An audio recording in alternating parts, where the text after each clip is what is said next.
Greetings, everyone. Thank you for joining this episode of the Powerhouse Perspective, empowering leaders for business breakthroughs. I am Scott Medeiros, the president of Helmwise, and this is Chandler Rose, the CEO of the Rosewood family of companies. And we often, during these podcasts, talk about different issues and elements that affect businesses, or what we call the ship. The ship is that entity on the ocean of business, which is very unpredictable, and the person leading that ship is a captain, the owner or the founder of that particular business. And so today our subject is going to be on consistency.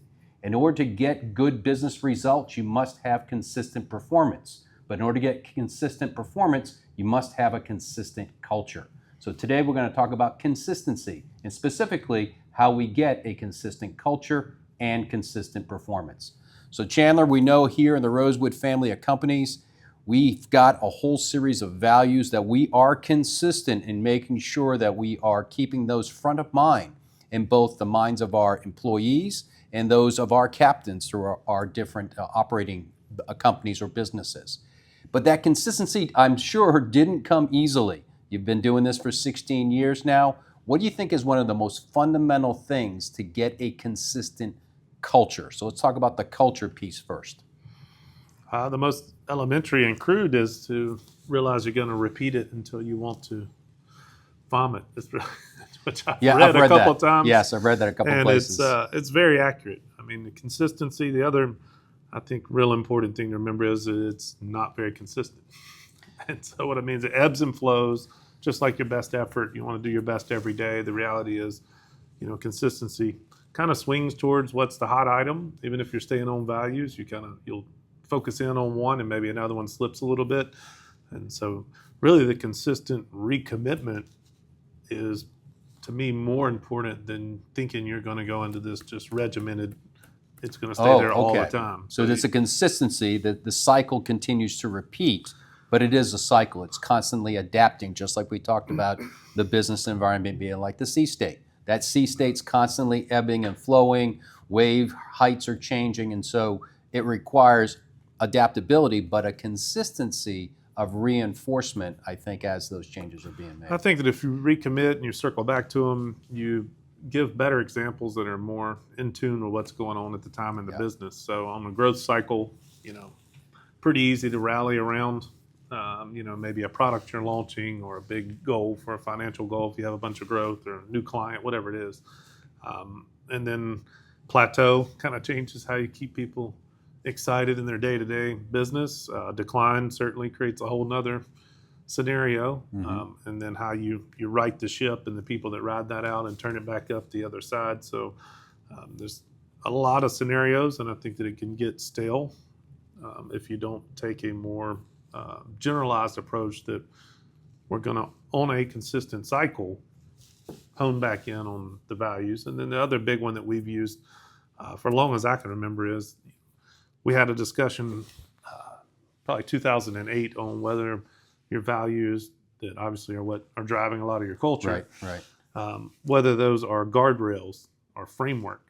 And I have pretty adamantly, since long as I can remember, advocated that no, it must be infused in everything you do.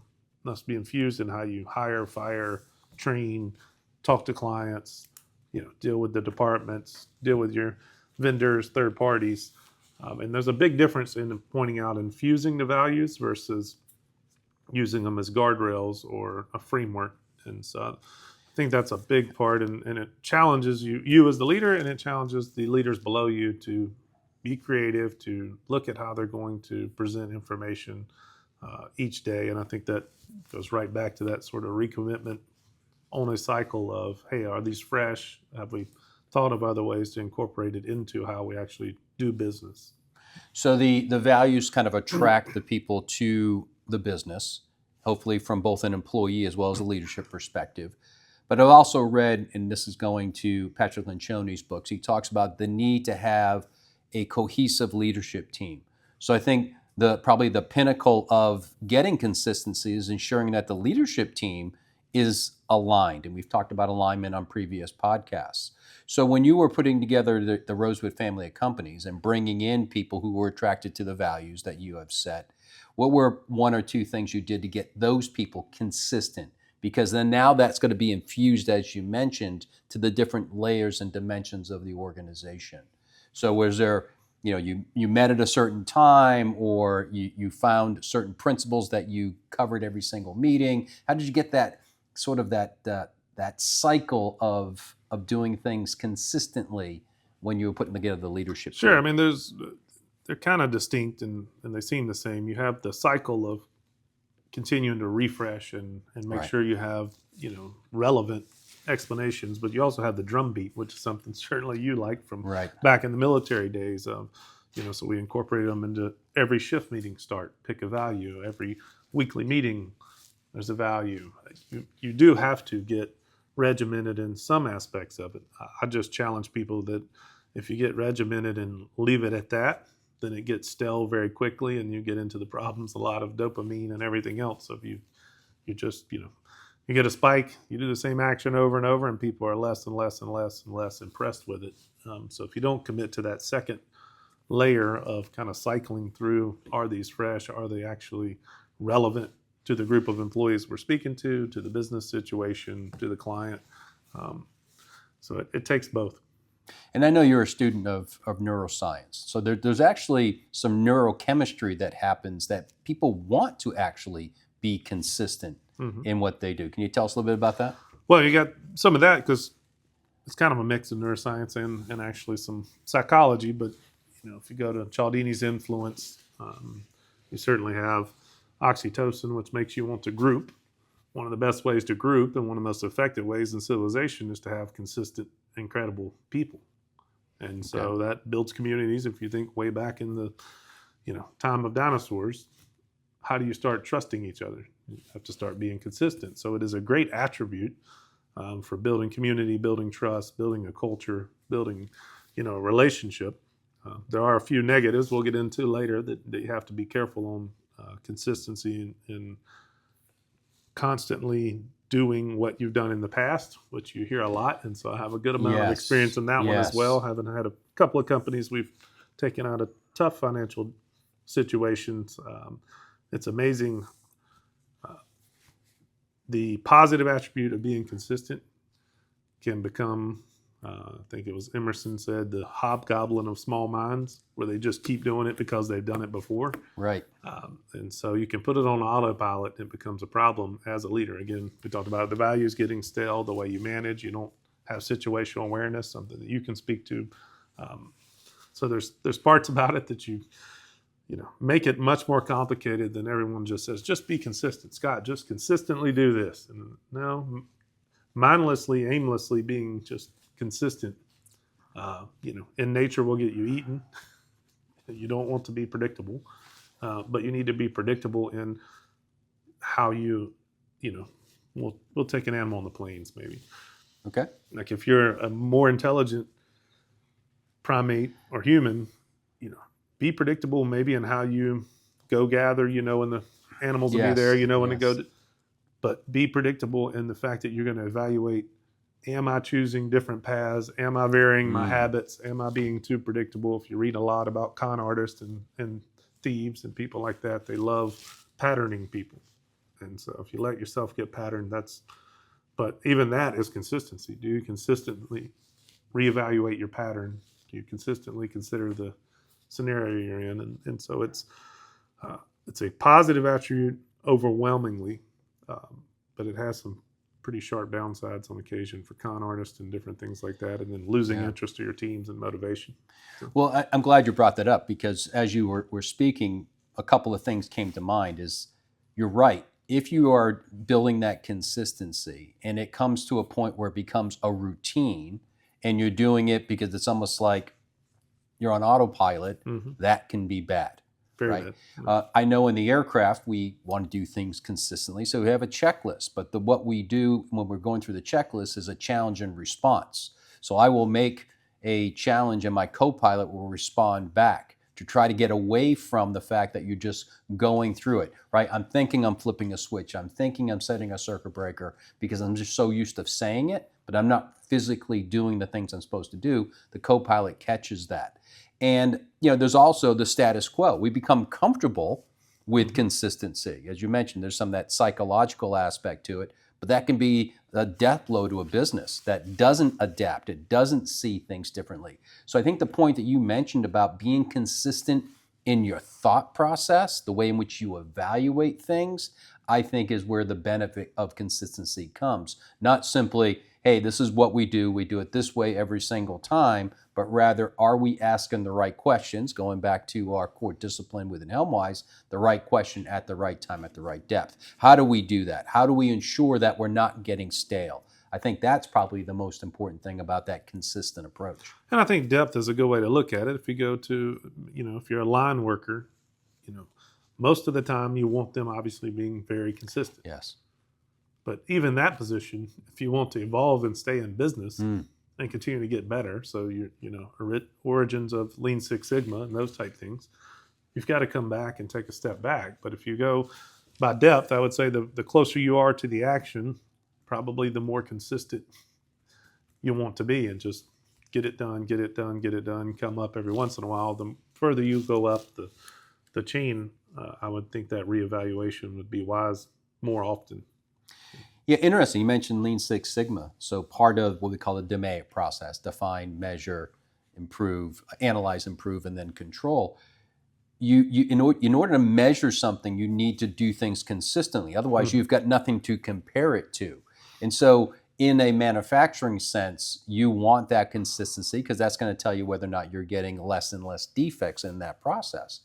But sometimes in more of a non-manufacturing business, that routine, as I mentioned earlier, can seriously impact your innovation, right? Because you don't even think about things. I'm thinking back now to the classic case of Kodak that didn't evolve. Even though all the things were there, they were actually set in their ways that this is what we do, and they couldn't see the need to adapt. And so while I'm a fan of consistency, you're causing me to think about it differently and not get so much into just doing it the same way every single time, because that can actually be too dangerous. Well, and the divide may be where Cialdini calls it commitment and consistency. Okay. So he combines the two together. And so you've got to be maybe analyzing why you commit and then be consistent. If you commit at the beginning of a day or a new engagement or a new client or a new product, you did a quick analysis whether you want to commit again. And once you commit, then certainly you need to be consistent. You need to follow through. You need to finish unless something really unpredictable pops in there. But the commitment consistency paradigm is certainly one. And your autopilot, when we all do that. There's only so many decisions you can make in a day. I mean, think how many decisions you made driving to work. Right. All of those were out of consistency in your brain automatically moving things. If you had to stop and think of all decisions, you would get nothing done. Yeah, good so point. it's just not Good point. possible. Good point. So it's a really hard one actually to defend against, which again we'll get to in a little while. But it's very good for business. It's very good for predictability. It does build cohesion and builds trust. And then there are a few areas that you just have to watch out because, like most things that are good, there's always a pitfall and someone out there looking to manipulate and benefit from it. Yeah, so you just mentioned predictability, which then caused me to quickly go into credibility and this relationship between credibility and consistency.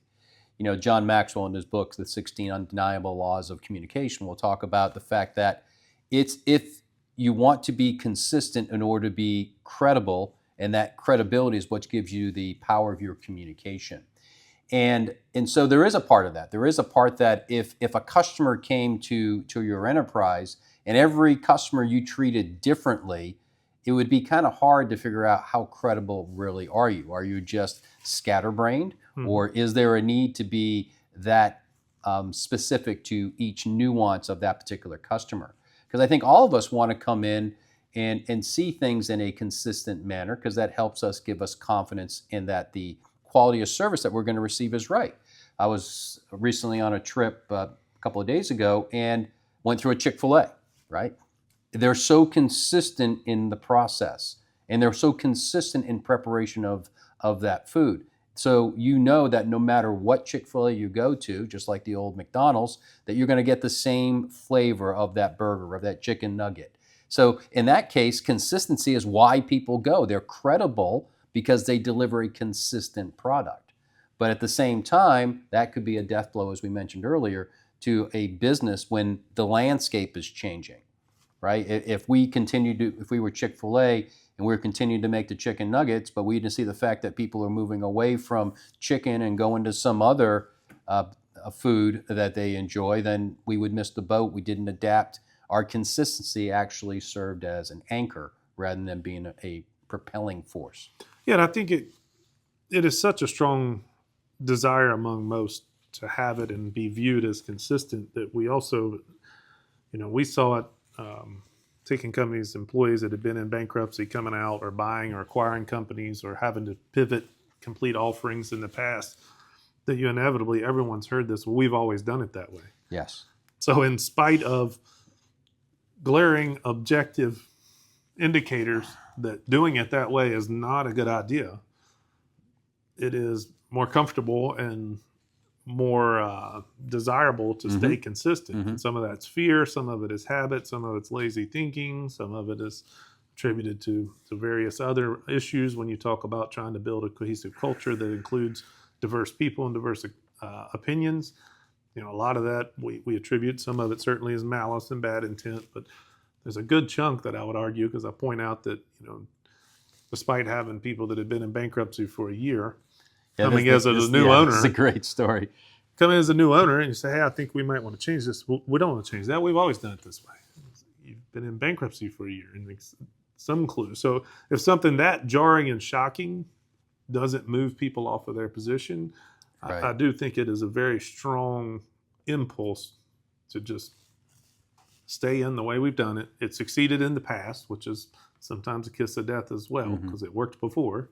And things change. And so that's where we talk about, that other part of getting a layered view of consistency. I think as a boss, you have to do that. And if you don't layer that out when you do communication, which I know you have some of the laws from Maxwell to cover, but I think one, you look unpredictable to your client, because if you know that you want to consistently deliver and align with our values and you don't put any more carve-outs on that. Basically, you take their scope of work or their SLA and you say, we're going to consistently deliver that with our values without any carve-outs. You can't put too many, because then you look like you're, setting up excuses before. Sure. But the reality is, hey, if it's delivered, if the situation is the way you said it was, as long as everything works out the way, we will deliver.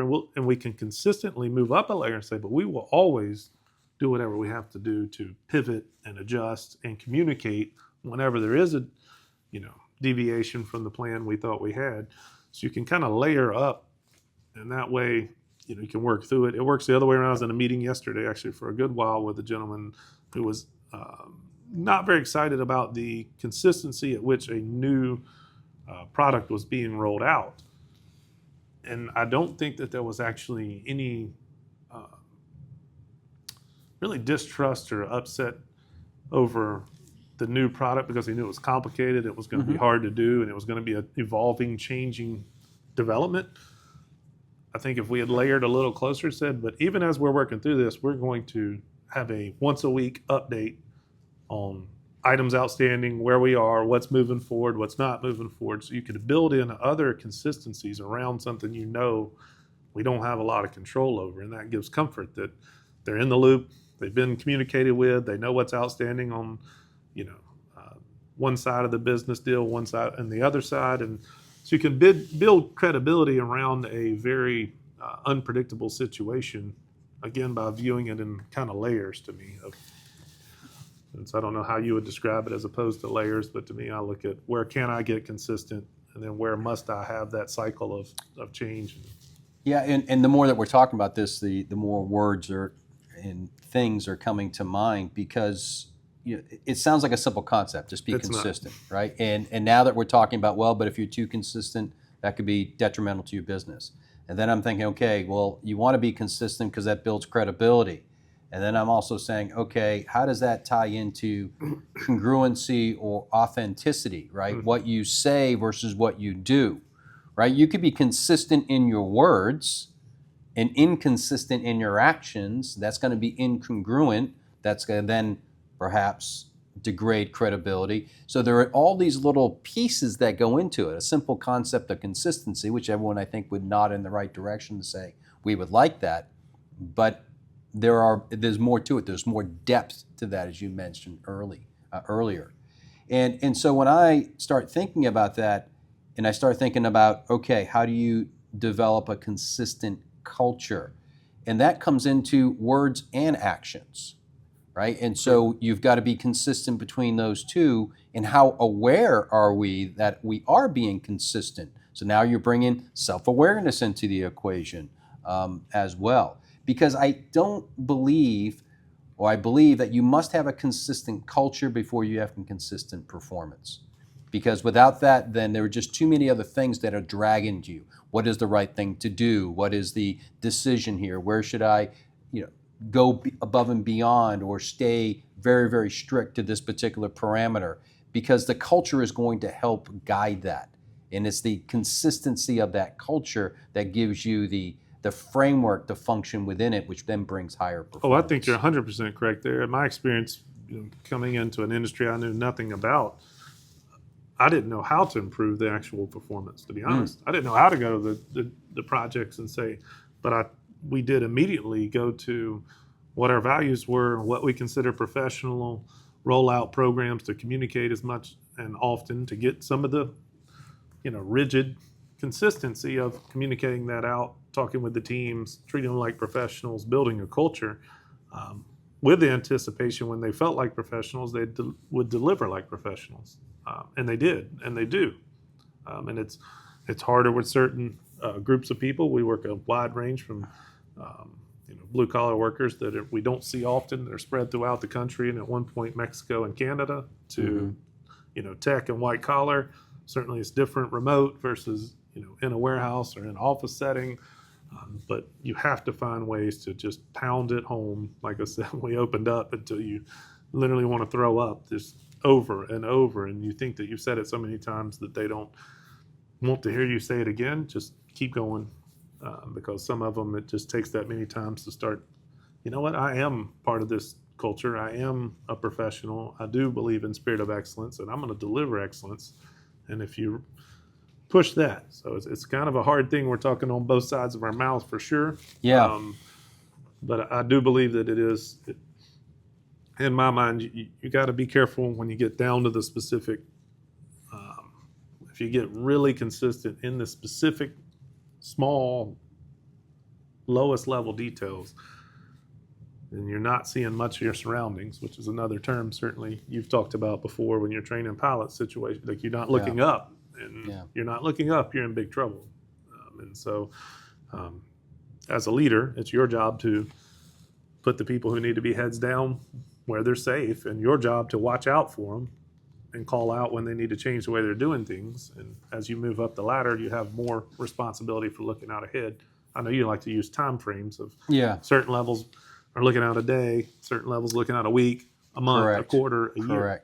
Correct. Maybe you can speak to that, of kind of how that might play into that reevaluation of consistency. Well, in reality, we're taking consistency and breaking into smaller pieces. And so, the analogy that Chandler was talking about is that the closer you are to the work, the shorter your time frame. Mm-hmm. So if you're a frontline worker, you're worried about that particular task that you're doing, and maybe you're doing it over the case of a shift. And so you've got an 8-hour, 10-hour period of time that you're doing things consistently, so you're producing enough widgets and you're hitting the right parameters, and you're doing things to have a consistent level of quality.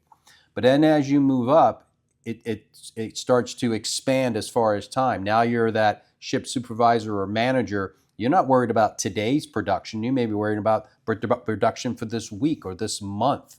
Then you go up to another layer, and someone's worried about how are we going to produce this quarter, because now it starts talking about finances and budgets and all those things that have been laid out for that year. And then you finally get your way up to the top of the food chain into the C-suite, and they're thinking about what is our annual plan, or what is our 3 or 5 year plan, because that's their time horizon. If they were worried about the widget that's being made at the shift today, then you would never actually scale out or zoom out in order to predict what you should do for the next 1, 3, 5, potential 10, maybe even longer time frame.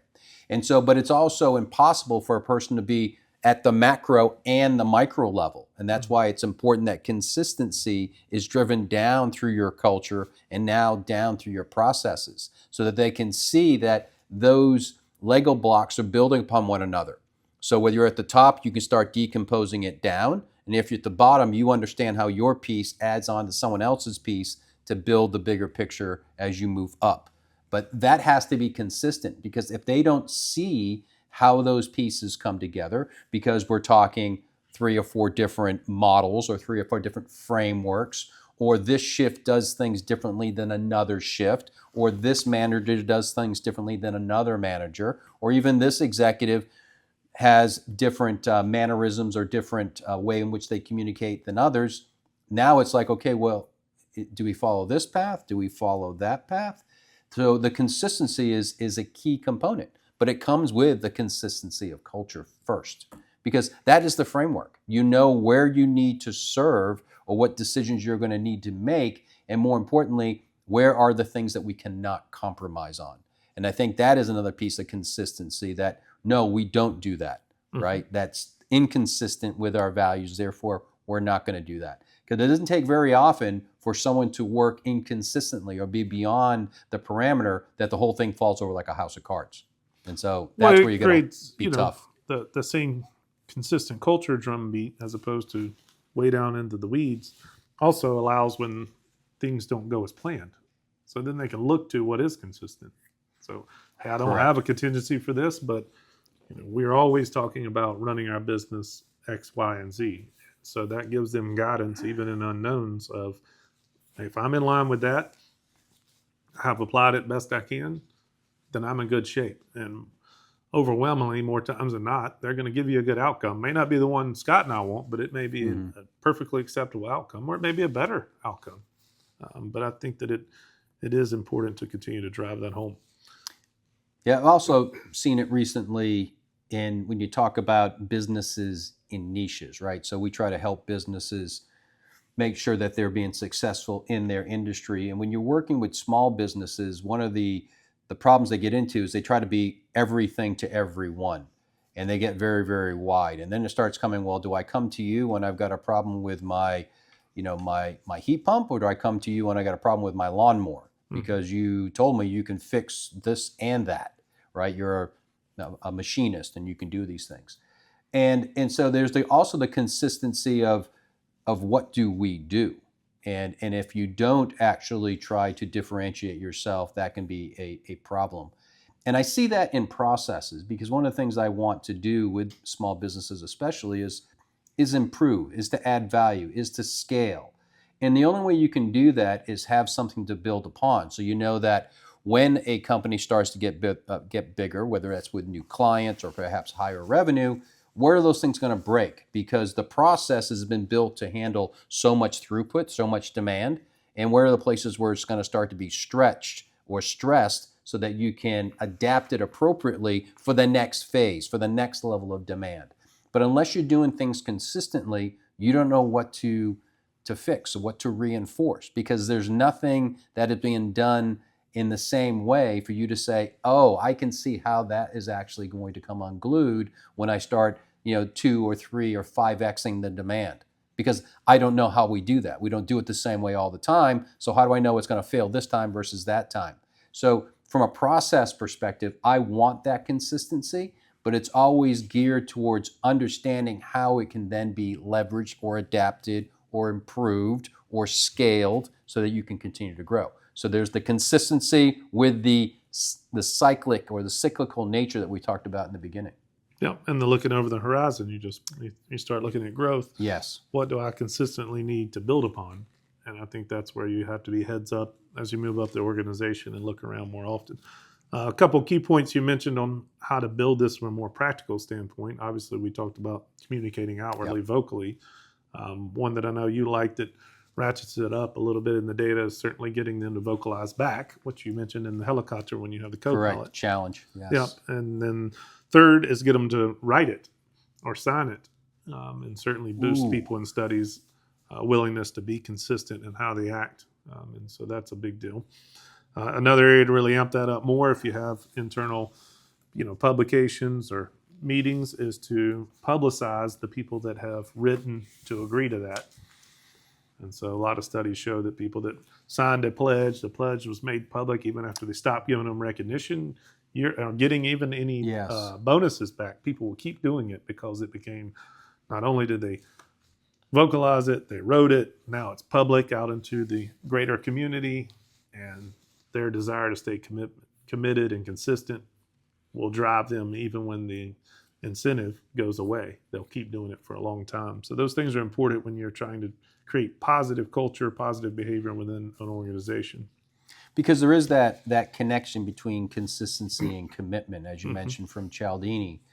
There was a book called The E-Myth, and in there they talk about the need to define your roles and responsibilities and then have the individual sign those roles and responsibilities as a way to say, not only do I understand what they are, I am now committing through my signature that I am going to be responsible and I'm going to perform against those roles and responsibilities, which then brings consistency. And then we celebrate all those by putting them in a newsletter that signed up to be that consistent, and you can take it up a notch. Yes. Couple of additional, I guess, more specific warnings. This is exactly how a lot of old people get taken advantage of on the scams that hit old people. They will either talk about something they've done in the past. A lot of times they have not. Like, oh, Scott, I called you up. You've committed in the past to do this. Won't you do this again? And as you lose capacity to make a lot of decisions, like we spoke about earlier, old people are more vulnerable to rely on being consistent because they know that allows them to control their day more often. Foolish fortress, just to reiterate how hard people will cling to what they've done in the past or what they hold to be, consistent.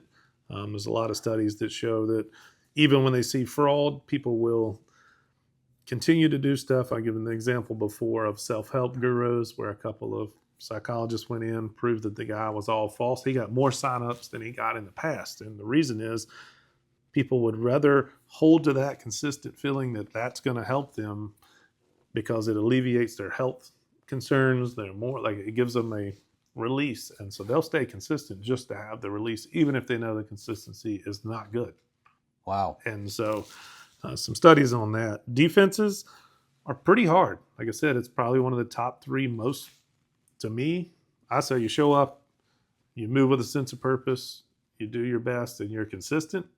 We can make you, you follow our values, obviously, but you can make that person into a great employee. So it's one of the top attributes we're looking for. Defenses are fairly hard. I mean, really, you have to have some kind of check of putting your head up, looking over the horizon. Next ones they lean on, which are not scientific by any stretch, is a gut feeling. And a gut feeling is one you should listen to and just take a quick look around. And so it's pretty hard. There's no hard and fast rule because overwhelmingly it is a positive attribute for the company, for you as a family member, for you in society. Right. And so just be aware there's several instances where they'll do this at Christmas time's coming up. So it's a good one. Retailers, not saying all of them, but a few of them will advertise a toy. The toy's not there. You've already committed and you want to be a consistent parent. So you took your kid to go get it. They'll buy a replacement toy and then they'll make sure when the actual toy gets in. So then they get to sell you two things. That's right. So That's right. that's a pretty well-known, Yeah. They've got you committed to someone you care about. You'll buy something else, a replacement, and then you'll actually, if they follow up, sending you some flyers and things like that, or at this point, it'll hit some social media or your kid's game, and then you'll go buy them the actual toy later, and they get to double up on you. So be aware. Well, you mentioned how difficult some of the defenses are, and that caused me to think about, even when you talk about values, we say we want to be consistent with the values because that allows us to be consistent with our processes, et cetera. But we also talked about this need to be adaptable and to be aware of change. So when is the right time to be inconsistent or start to change your values? And I say this only because, from the military, depending on your viewpoint, one would say that the standards have changed. The question is why did the standards change? Or if we want to be consistent in turning out Marines or turning out airmen or turning out soldiers, you'd want that standard to be consistent. That way you've got a consistent product. But we tend to then move the bar, hopefully sometimes up, but in many cases down. Is that because we're trying to be consistent with our psychological needs? Culture changes for sure. I mean, this is one area where AI will never solve the riddle because it can't. And so I've been in a lot of discussions with folks on that recently. So it can give you say it's the best AI in the world, it'll give you what you should do. By the book, you should do it. Well, where's the morale? Where's the fear of the people that are working for you? How does opportunity look? There's all these things in life that play out. Where are those people personally? There's no machine that'll ever be able to do that. Humans have the ability to go, well, they say, oh, they're reading facial recognition. They can hear phone, they can hear inflection. They can do that. But that doesn't mean that your idea to consistently roll the next big, let's call it upgrade to a program when your team has been beat down, been working long hours to hit a deadline, you go roll it out just out of the sheer fact that I'm being consistent. You just keep marching the troops. Yes. I'm just going to march them because we said we're marching them. That's right. The 20 miles a day is a great example, but it wasn't 20 miles a day no matter what period. It was 20 miles a day on average. On average, right. And so the consistently was we have to get a 20-mile pace. It was not ignorance of it's a blizzard outside for Shackleton, if you don't know this one. Yeah, I was just going to say, can you tell what you mean by 20 miles? That was the attempt to get to the South Pole, correct? Yes, South Yes, Pole. correct. And so they had a couple of folks that happened to be sort of racing and who was sponsoring who. But, one of the best attributes, and certainly this is for distance runners, things I definitely don't want to do.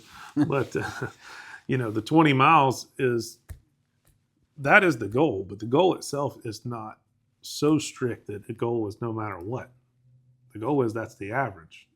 And so I do think that we just have to the human side has to play in, and it is a fatal mistake and certainly sets you up for being manipulated and taken advantage of if you blindly, like we talked about, don't acknowledge where's your team?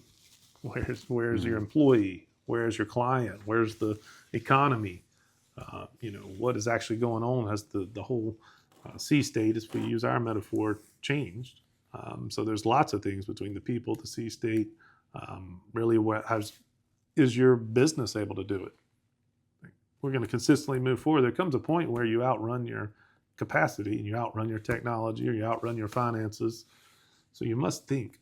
And so there's no way consistency gets you out of thinking and interpreting. Yes. But I've seen situations where you set a metric or a target, and let's say it's being measured weekly, and week after week we're not hitting the target, and then there's this tendency to want to lower the target so that we can continue to hit the target.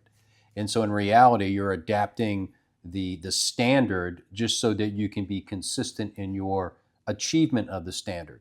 Now, I think that is appropriate, going back to thinking. If indeed the target has been set and now experience shows that it's not obtainable, then that seems crazy to keep on trying to do something you're never going to obtain. So then there's some adjustment that would do that. But I think there's a tendency to want to adjust things to make consistency easier.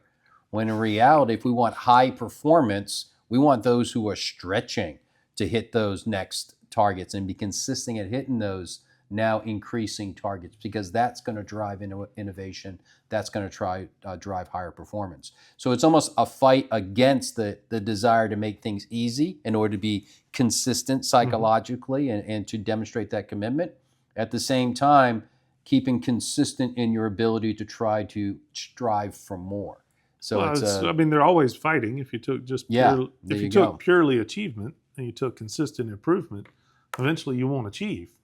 If you value saying I always achieve more than you value stretching, so you're still, no matter how much you tighten this down, there's still tolerances within machines. So if you get outside of humans, there's only so much you can push them before they'll break, and you've got to come up with new things. It is, on the whole, a very good, powerful discipline to have to create the consistency, be credible, uphold your commitments, do what you're supposed to do. There is certainly a downside. There's very few even great things that don't have a pretty serious downside. Right. Gratitude comes to mind as Yes. probably one of the few that you can Be consistently I grateful. don't have a big downside on. Even Yes. love, if you interpret it wrong, can be bad. Charity certainly can be bad. So very few things that are good, but it is a top, I would say top 3, top 4 attribute if you want to do any level of business or even be responsible in your family. If you want your family members to look at you, your friends to look at you and say, that's a person that we can count on, Mm-hmm. you must embody some of it. Absolutely. So let's wrap it up there. I like the fact that we talked about a subject of consistency and found out that it's inconsistent, right? But it also goes back into our whole C metaphor, that the C state's constantly changing. We talk about our core discipline of asking the right question at the right time, at the right depth. And the thing is, that question will change, and it will change because conditions change. And so, but if you go through the consistent thought process of doing the things, if you're consistent in understanding psychology and where some of these things may be pulling you in a different direction. So if you're consistent in your awareness, that's going to be positive. If you're going to be consistent in your values, if what you say are indeed consistent and congruent with what you're doing, that's going to help to credibility. And if you're credible, that's going to help in your continued improvement or continued satisfying your clients from a customer satisfaction standpoint. So it was a good conversation. I didn't expect it to go that direction. I write some of these things down sometimes, and we kind of move around. But I think I got more out of this session through that dialogue than I did initially when I put it together. So Yeah, I mean, one of our other key concepts is certainly there's, looking for the right answer. It's the whole, we use you can't step in the same river twice. It may be the perfect answer for this, to your point, this day, this week, this quarter. correct. That doesn't mean it's the perfect answer any longer. And so as you move up, you must get, to your point, that discipline of looking around and making sure it's correct. But you must be very consistent in committing yourself to rededication to the values, rededication to building out processes that are consistent and are more driven down through the organization. And I think that you'll get there. But it's not we have lots of good textbooks, great authors, great advice. Yes. If it would all stay static like this piece of paper, it would be easy and there wouldn't need to be this many books or podcasts about it probably. That's true. That's true. Thank you, Scott. I appreciate it. Thank you all for joining the Powerhouse Perspective. We'll see you next time. Have a great day. Cheers. Take care.